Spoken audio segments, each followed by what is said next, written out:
Hey friends, if you encounter this issue where wireless display is not working on your Windows computer, then please watch this video. I will guide you through the procedure. Right click on the start button, select settings from the menu. Now go to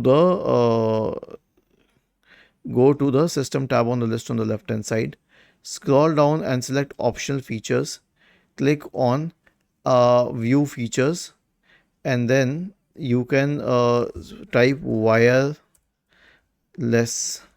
Okay, if you don't find it here, then scroll down and see whether you have it here. Okay, so if you have it here, it is not a big problem, but let us suppose we didn't have this option.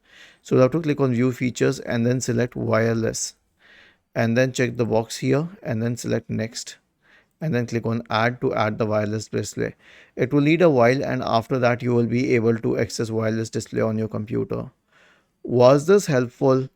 If yes, then please subscribe to the channel. If not, then let us know in the comment section of the video on how we could help you further. Thank you for watching this video and have a nice day.